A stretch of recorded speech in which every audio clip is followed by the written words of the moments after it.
Back. I hope you had a fantastic Christmas. I really do. For those of you who were having a rough time, it does get better. I promise it gets better. You will forge new traditions. You will get through this. Next year will not be the same. I remember learning and taking notes actually on the notes app in my phone, taking notes about what I wanted to remember for the next Christmas. So from me to you, give that a shot if there are things that you really feel like you want to remember so that you can take really good care of yourself next year. And if you had a fantastic Christmas, I am so happy. I'm so glad. And as we move into the new year, there's a lot of stuff going on. My book came out 2 days ago. Have you gotten your copy of my book yet? Did you just go through one more Christmas that made you miserable and left you feeling like you just can't do this again? My book, The D Word, Making the Ultimate Decision About Your Marriage, is on sale everywhere. Please get yourself a copy. You may not be ready for all of the answers, but all of the information that you need in order to make the ultimate decision about your marriage is contained in that book. I promise. All right, switching gears here. Today I have with me a woman whose her book is coming out next week. Unbelievable. Dr. Mariel Buque is a Columbia University trained psychologist, intergenerational trauma expert, and the author of the new book, Break the Cycle, a book that focuses on healing wounds of intergenerational trauma. Her clinical framework is holistic and infuses ancient and indigenous healing practices into a modern comprehensive therapeutic approach. She also provides healing workshops to Fortune 100 companies, including Google, Twitter, Capital One, Facebook. She lectures within the psychology department at Columbia University. Dr. Buquet is widely sought out for her clinical expertise and trauma healing approach, and she has been featured in all of the places like The Today Show, Good Morning America, ABC News. Let's just say she's an expert. And her new book, Break the Cycle, I would encourage everyone to order it. It's truly incredible, her take on intergenerational trauma. And this conversation that we have about intergenerational trauma is fantastic. So please, without further ado, here is Dr. Mariel Buqué. Dr. Mariel Buqué, thank you so much for being here. I'm really excited to have this conversation. As many of my listeners know, I talk about this all the time. Now there's a book, Break the Cycle. Thank you so much for being here. Thank you. Thank you for having me. It's such a pleasure to be in conversation with you. Why don't you just start off with telling me telling us a little bit about your book and how this came to be and how this kind of became your specialty, your area of expertise. Mm-hmm. Yeah, well, my book is called Break the Cycle, A Guide to Healing Intergenerational Trauma. And it is a healing guide, a comprehensive healing guide that helps anyone that is in the process of wanting to break their own cycles, wanting to assume the identity of a cycle breaker and somebody who really kind of steps out of the shadows of emotional pain that has plagued their families for generations and wants to step into legacies of abundance and different kinds of families, perhaps than the ones that they came from. This is the book really, to help facilitate that process. And a lot of this work really, it started off mostly in my own therapy room where, I saw and heard of so many stories of people that had been in a lot of suffering, and the suffering had actually looked a lot like the suffering they saw growing up. And we weren't necessarily naming this, and we didn't have language, even as clinicians, for what was happening in the therapy room. And, to take it even a step beyond that, we didn't even have the tools to help people, which was to me, just a little bit mind-boggling because so many people were coming in with these histories. Yeah. Right. These patterns that are being repeated over and over and over again. It's amazing that they were not. So when was the first time that that clinicians started to kind of put a name to this and start to understand that these are actual cycles? Actively, it wasn't even until maybe like 3-4 years. Yeah. Really? Because we had some scientific understanding of the fact that we have intergenerational trauma factors that have this biological, genetic kind of element to it, but it wasn't being translated as of yet into the work itself in the therapy room. Like we had epigenetics, that was like entering the conversation. We had cellular biologists that were also, depositing nuggets of wisdom as to, our cellular biology and ways in which our stories remain kind of etched inside of our bodies. And there were all of these different ways in which conversations were happening inside of different separate fields of study. But it takes some time actually for that integration to then transpire into therapeutic work. Even trauma itself is very new. Trauma itself. It's crazy, right? Crazy. Yeah.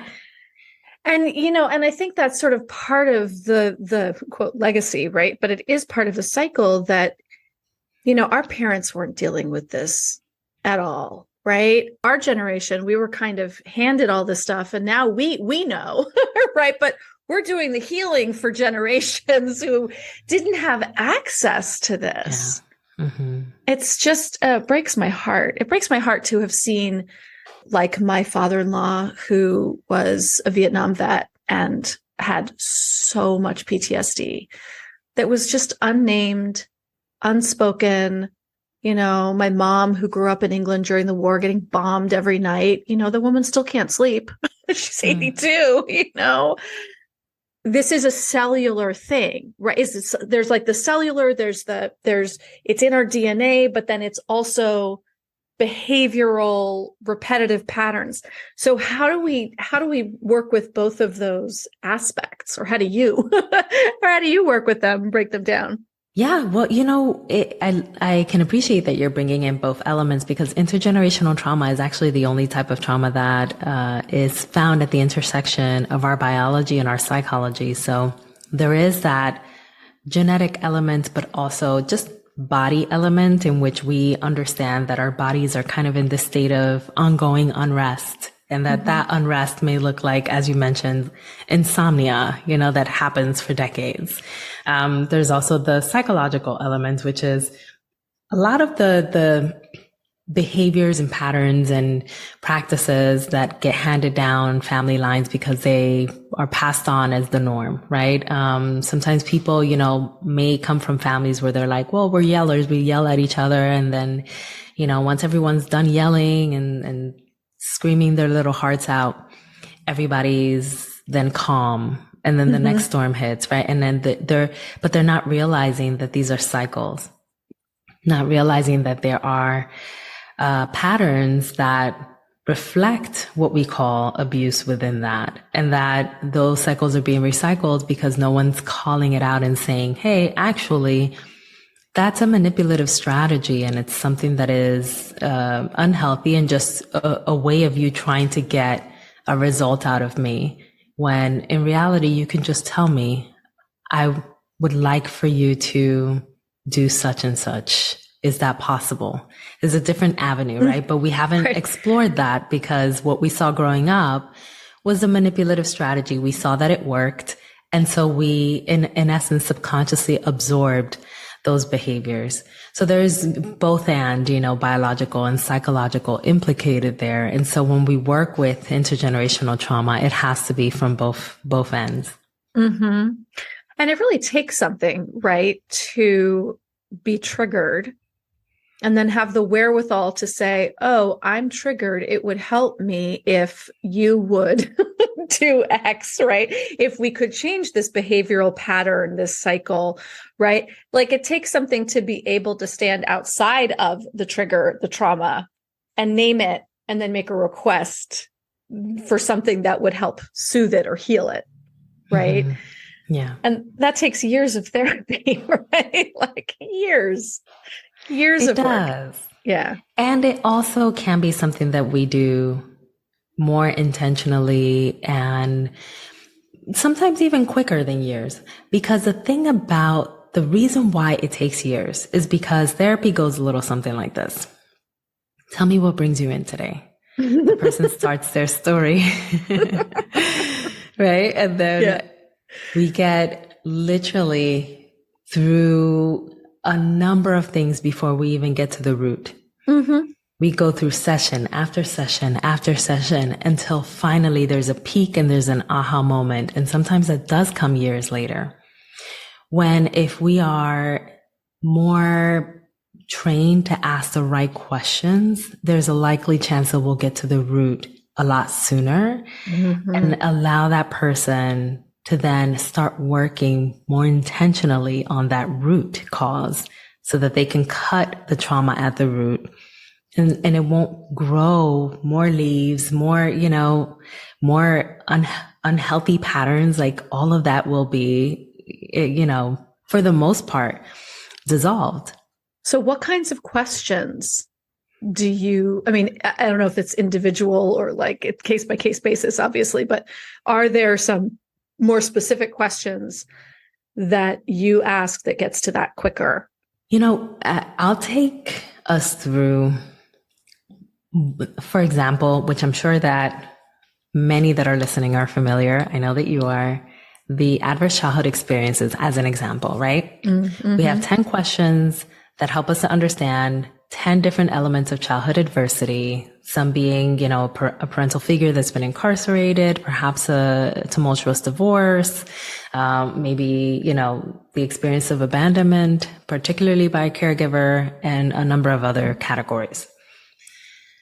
The ACEs questionnaire is typically handed over to a person with their intake forms so that they can fill it out. Not the best mechanism to actually help a person really kind of understand what's happening. Check a box. Yeah, right. Check a box and then forget about it. Not the best approach. Right. However, something about the ACEs also is that the ACEs isn't as nuanced as we need it to be. It's so missing a lot. Yeah. Oh my God. Oh, I was looking at it over a couple of just last week and I was like, this doesn't address any, I would have a low ACEs score. I have a lot of trauma, yes, lots of missing nuance for sure. Yeah. It doesn't, so there are a number of things that is missing in the question that it seeks to ask, which is in essence, what happened to you, right? Mm-hmm. And then what I have learned through the studies that I've excavated in my research, particularly for this book, has been that we understand that individuals who in their childhood had actually suffered childhood adversity, particularly maltreatment, have a greater risk and propensity to actually cause that same type of injury to their children.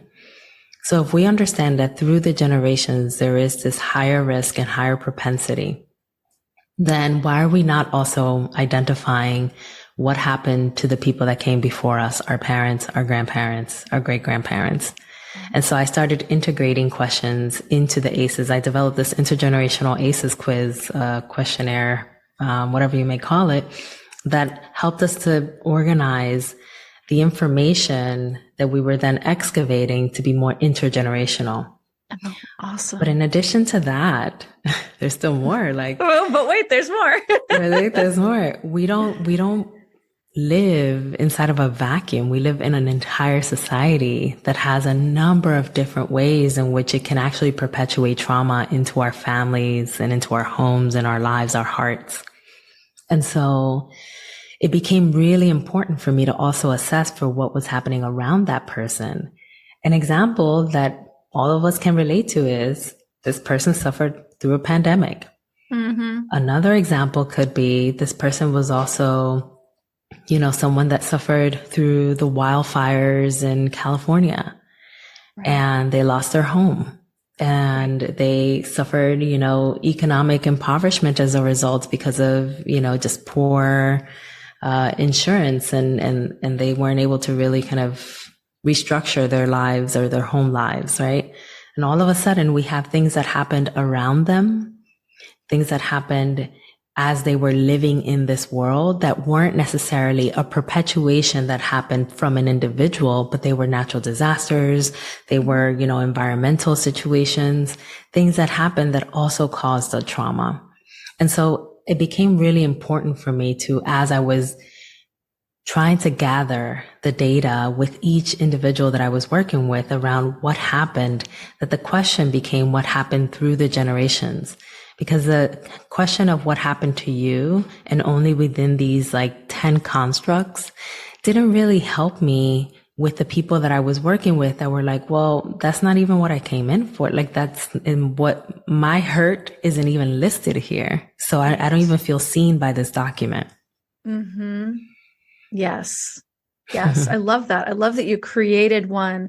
This sort of goes to something that you have a great video on your Instagram about, you're talking about how there's the build up to the traumatic event, and then there's the healing or the sort of the come down, right? Mm-hmm. And then there's a build up, there's a storm coming, there's a hurricane coming, or whatever it is, and then there's the impact, and then there's the sort of decline.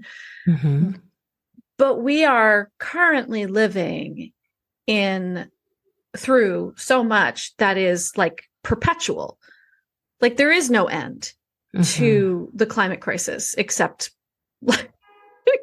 complete death and destruction, right? Not to make light of it, but for real, right? There's no end in sight to the racial divide and crisis and uncovering of more and more white supremacy.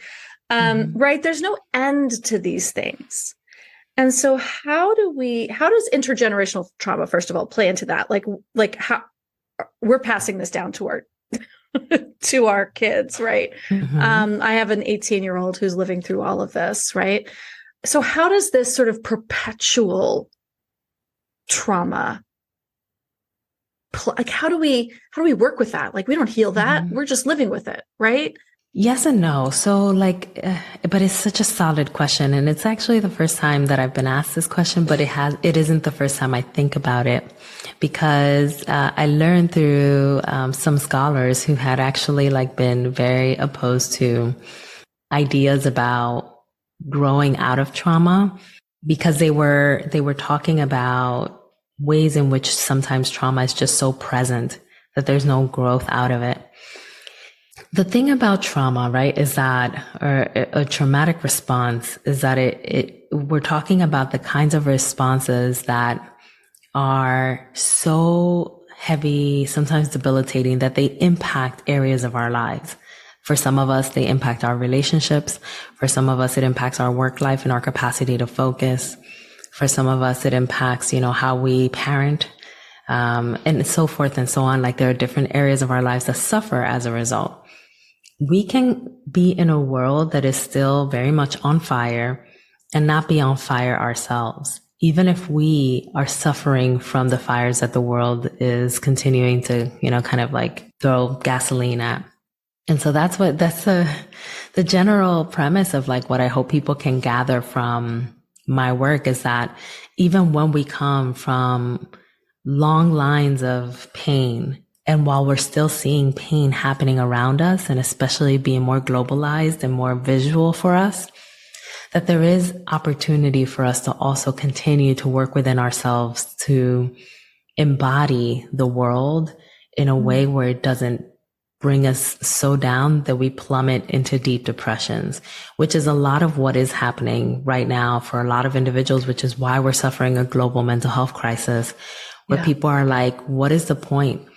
Children were actually asked in New York State, I believe it was, or this may have been the Surgeon General's actual report.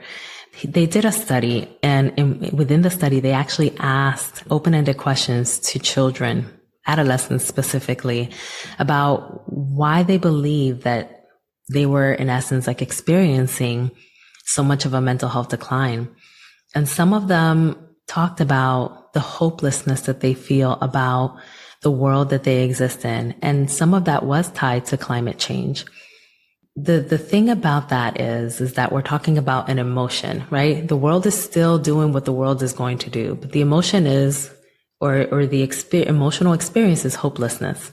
Mm-hmm. So for a person like myself, that's, a psychologist, I go directly there. I go into, well, how do we help the children that are in our world build hope and feel like they have some sense of agency over the world that they have to exist in, so that they don't feel like the world is just happening to them and the world is imploding around them, and they feel like they have some level of stamina and resilience to get through the circumstances that are around them.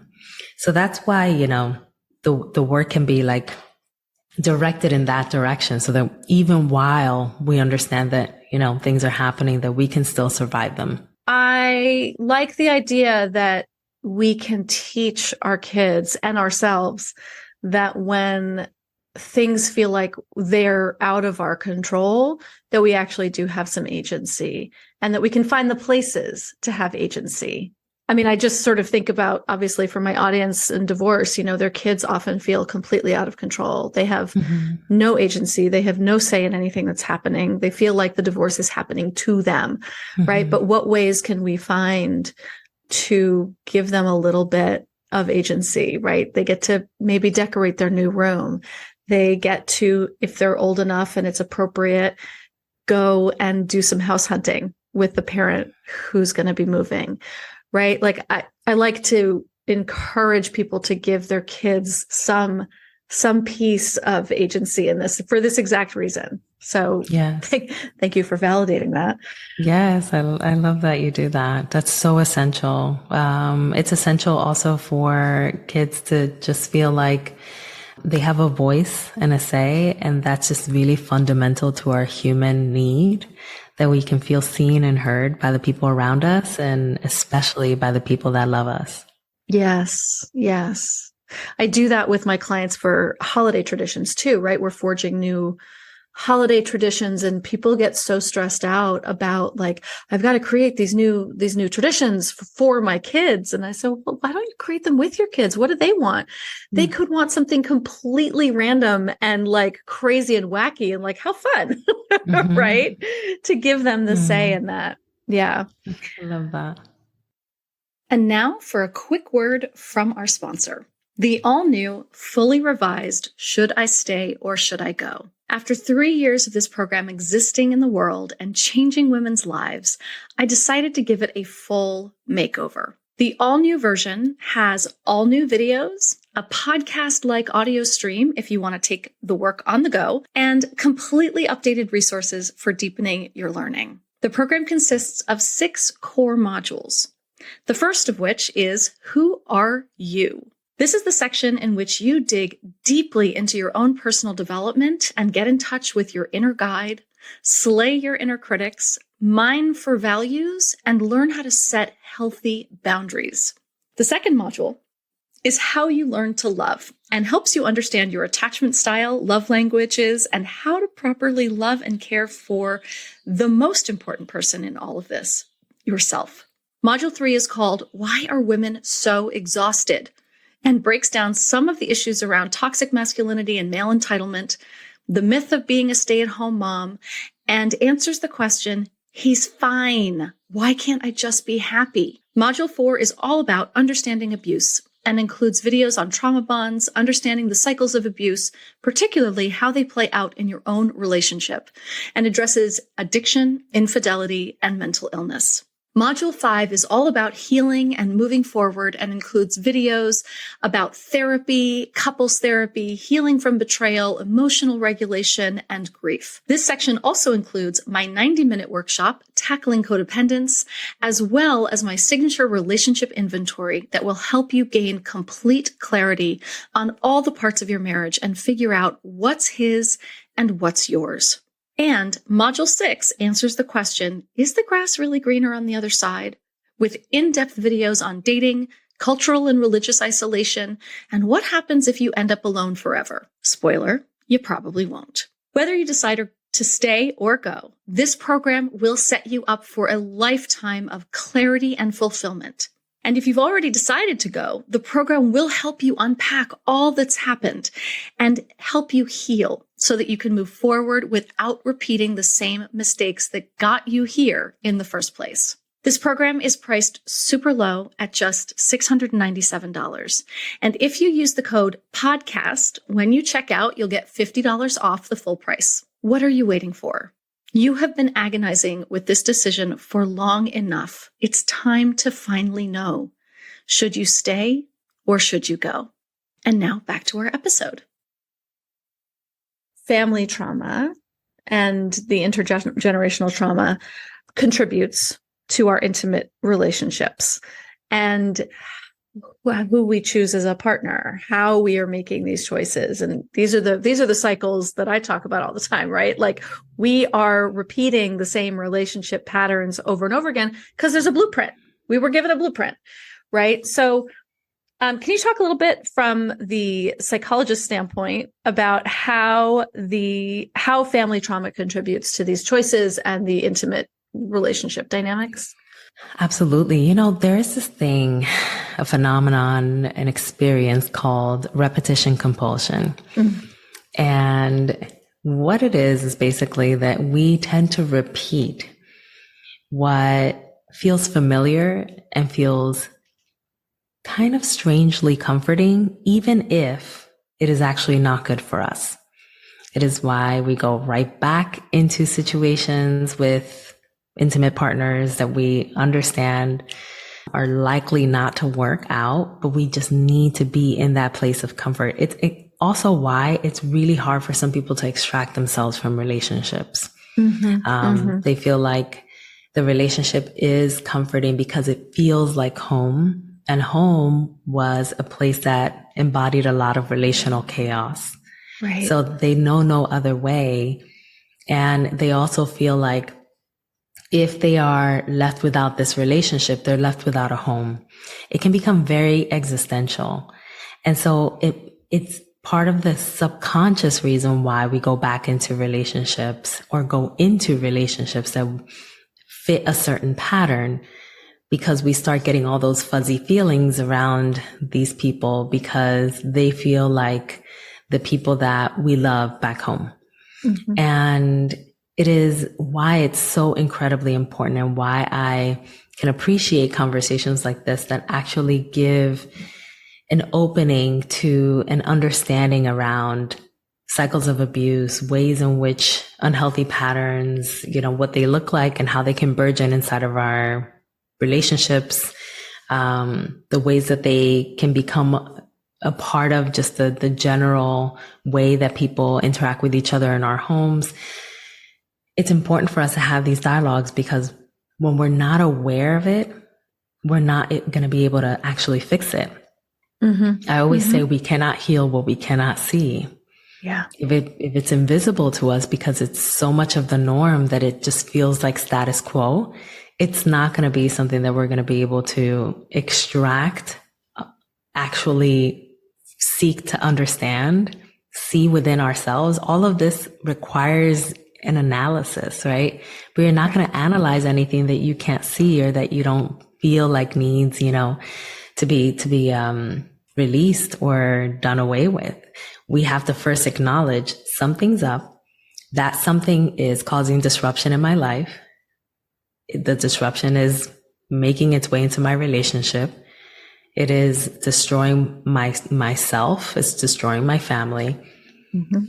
Something needs to change, and I need to reconfigure the way that I approach relationships so that it doesn't mirror everything that I've learned since childhood. I'm reminded as you were talking of, I used to, before my divorce, we were in couples therapy and we were in an Imago couples group.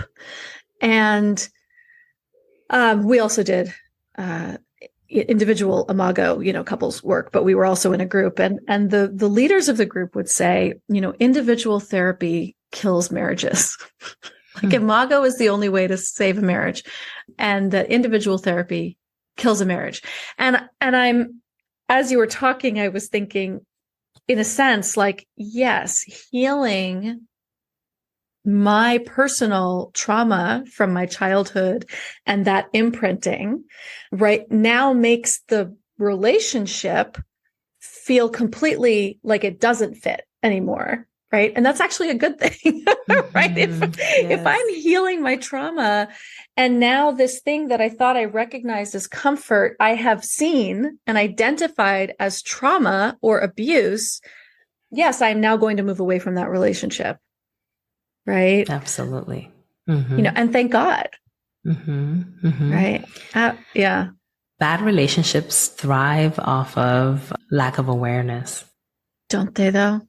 Yeah, they do. And that's a part of why, some people will have a friend that'll be like, why do you put up with that? What is, and they'll be so like just shocked that you're in the type of relationship that you're in.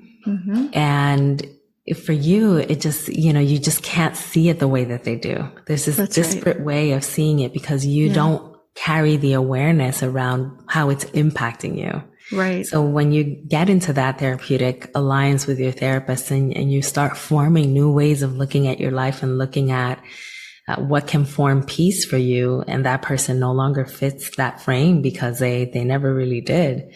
Yeah, it is going to cause a disruption. And very often what tends to happen to that other person is that they feel attacked by your healing.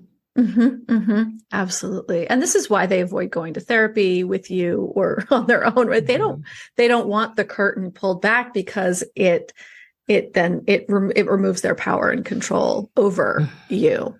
Exactly. The other thing I was thinking about when you were talking about that is that there's like this, when it's the trauma that we experienced as children from the people who were meant to love us, right? We're sort of told and assumed that they're your mother, they love you, they're your father, they love you, they're your sister, brother, whatever, they love you, but they're also treating me poorly. They're hurting me. Our children's brains now conflate these two things, right? So abuse equals love. And that's why it feels comfortable. That's why it feels good when we meet someone who's like, I love you, and they're treating me bad. Oh, okay, they do. Right? Yeah. That makes sense. And it's our healing that pulls those two things apart. Right? Yes. Wow. Yeah. That's so beautifully stated. And, the other side of that, which I think you're also implicitly saying, is that the going back into these kinds of relationships that have both of those elements integrated within them creates a stronger bond, but it's a trauma bond. And it is, it reinforces itself because it feels so familiar. And every time that, you try to pull away, but then rubber band right back to this person, what tends to happen as you rubber band back is that you start experiencing the potency and the magneticism of that trauma bond. Yes. Right. The dopamine rush, all of the adrenaline, all of the excitement of the love bond of the whole cycle. Right. Yeah. And it's so incredibly, it's so intoxicating. Like literally. It is. What can be detoxifying is actually armoring up, knowing the signs, knowing yourself. It's knowing. It's a lot of knowing, and a lot of that knowing also even comes as you heal. Then you start having aha moments like, oh my goodness. And then you integrate that knowledge into your life, and then you grow in greater insight, and it just spirals upward instead of that downward spiral that you were in before. Yes. I love that. So speaking of that, right? When we're trying to break the cycle of trauma in our lives and we want to build healthier relationships, and we're gaining that knowledge and understanding so that we can point it out so that when it happens, we go, oh, there it is again. Or, ew, this actually feels really uncomfortable. Why am I uncomfortable right now? Right. So what is the process? I mean, obviously it could be a lifelong process for some, but what is the process? How do we begin that journey of healing? The very start of healing, I always say, has to start somewhere where, people tend to become really shocked at where I say to start, because more often than not, where people want to start is in digging through the layers of how trauma has shown up in their lives, in their families' lives, and the ways in which trauma is being represented in their own personal lives at that very moment. And the latter is, of course, really understandable, because very often people want to really extract themselves from these relationships or these environments that are causing them harm. And that's, of course, invited and understood. However, with the healing process, we always have to go back to the foundation of foundations, which is the body. We have to go back into settling the body, into settling the nervous system, and helping that person really find a healthy home inside of their own mind and body, so that then the relationships that they start engaging in start reflecting that health. But beyond that, even prior to getting all the way, to the point where we're actually getting a person into healthier relationships, that grounding that we do, some of those practices that are going to be really integral into integrating into day-to-day life are also put in place, because when we start digging through your family tree and we start peeling back the curtains and exposing things, that stuff can get really heavy.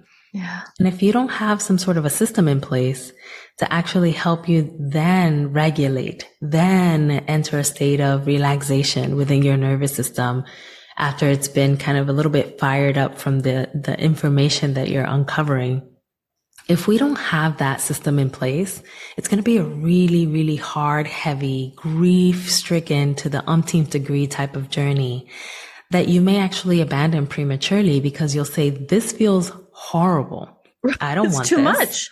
It's too much. Yeah, absolutely. Right. If you're just triggering, and there's no place to go hide under the covers that feels safe or whatever it is, right?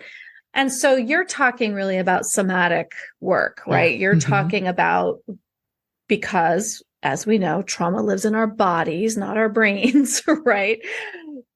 So you're talking about really doing mindful grounding. What sorts of tools do you work with your clients on? I use a multitude of tools, but the one that I use the most is sound bath meditation. And for anyone who's not familiar, it's it's an actual sound emission or sound medicine that's emitted through these sound bowls that is a part of Tibetan practice and Buddhist practice. And, but I use it outside of that context in a more therapeutic form. And those sounds actually emit these micro vibrations and these frequencies that produce a relaxation, both on the mind and the body. And so it's really a practice that has been very grounding for a lot of the people that I've worked with. And it's also a practice that I use in my own personal life. But when, I engage in meditation, imagery-based exercises, journaling, sound bath meditation within my practice itself. But then I also offer some, if you may, homework, right?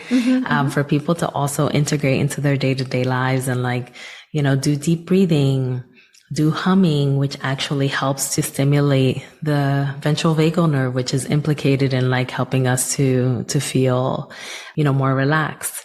Also the experience of, rocking can be really therapeutic and relaxing for folks. And so I also help anybody that I'm working with to start integrating some of these into their day-to-day lives so that they feel more at ease and they can experience very global grounding before we even get into the digging work and start peeling back the layers. I love that. I love sound baths, by the way. I mean, it is magic. It's really, you can feel, and because they're different tones for each bowl, right? There's the different megahertzes that are happening, right? I don't really know the science of it, Yeah. But you can feel that, like, the vibration just, so it becomes cellular. Yeah. Right? It's unbelievable. And I love that this, like, woo-woo shit is now getting to be, like, actually scientifically proven and to be used in a therapeutic process, not just in sort of, more woo circles, right? That, like, this is actually in therapy now. I think it's just amazing. Yeah. Yeah. I mean, there's so many elements of, what we have previously kind of discounted and just kind of casted off as not being helpful that is being reintegrated. I mean, look at the whole psychedelic movement, right? Like, before we would have been like, who are those people going into a mountainous region in Peru, like drinking some strange liquid, right? When now it's actually being integrated into the Western medical model. I mean, yoga is another example, right? There's just so many ways in which these practices, before a number of years ago, were not even thought of as therapeutic. And now we're seeing their impact and effect. It's incredible. It's incredible. And so much of this is based on science that may not be Western science, right? But even, like, I was shocked to find out just a couple of years ago that all of the chakras actually align with glands in your body, like they're actual glands. And so, right, they're not just chakras, and, like, they're glands. So when we're healing them and stimulating, we're actually stimulating a gland in the body, right? These things are all connected in these really cool ways. Yeah. Even tapping, EFT tapping, which I also do in my practices, is connected to meridians, and those meridians are connected to certain organs, and they help us also to release, some of the blockages in those organs. So people look at someone that's tapping into their face and collarbone, and they're like, that's silly, not realizing that we have nerve endings and meridian points that connect to different parts of our bodies that then are able to release some of the pent up tension, stress, and even other things like bacteria, inflammation, disease that's stored in these areas of our bodies. It's so interesting. I remember, and I'm the kind of person who has to understand why, right? I need that. So when I first heard about tapping, maybe like 10 years ago, and I was like, nobody was explaining why. I was like, you want me to do what? Like, I need to know why. And I was not finding any of the information about why. They were just telling me to tap on my face and my collarbones. And I was like, this is stupid. Right. But, like, as time went on and you learn, like, oh, no, the meridian, it's like, actually, I need the science. I'm a but why girl. But as soon as I know why, then I can totally and fully get on board. Yeah. Right. I totally understand. And I'm a why person myself. So understanding the why really helps me and helps to ground me in an understanding of what I'm doing. So I get it. Yeah. So we start with that, right? We start with grounding in ourselves. And then we have a place to go back to when the shit starts boiling over. Yes.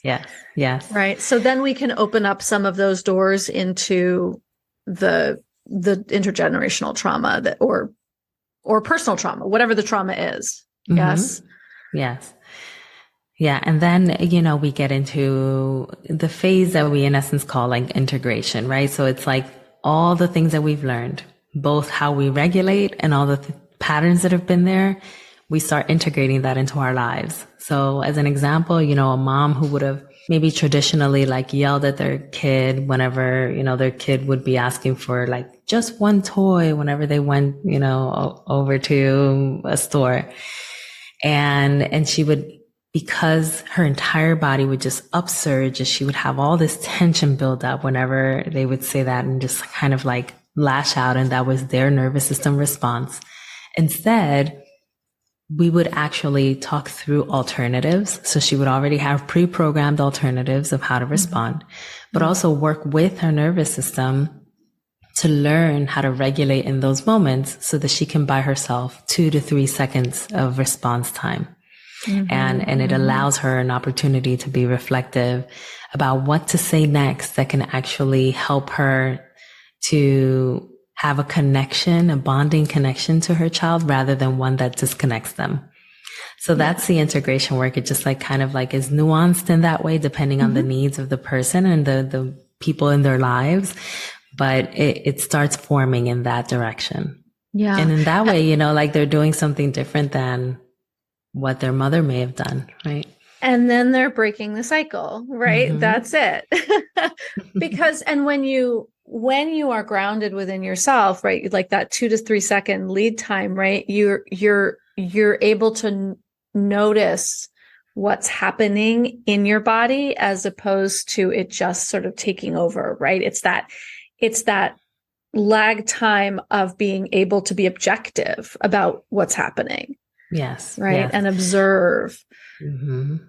Like it's a buffer between stimulus, mommy, just one toy, please, you know, maybe like throwing a fit, and response, which is, I'm going to respond in this way. I'm going to not buy you a toy right now, but we can talk about it at home, rather than, didn't I just tell you, you know, and just like the kind of disconnecting language that can happen in that moment. I want to go back to something that you said before we wrap up. Something that you said, which is relevant to this, that you said at the beginning of our conversation about then, you know, through research discovered that children who were abused tend to go on to become abusers, right? And for many people, they hear that and they're like, but that makes literally no sense, right? But I also think this is exactly what we're talking about in this response and yelling, right? We're teaching this disconnection or whatever it is, or this conflation of abuse and love, or whatever it is. Can you just sort of talk a little bit more about how, when something felt so awful to us, we end up then perpetuating it and doing it to our children? So the studies actually, you know, they were able to help us understand that those parents are at greater risk of actually doing the very same things as parents. They learned parenting from a place of hurt and pain, and they have a greater risk of unconsciously doing the same thing.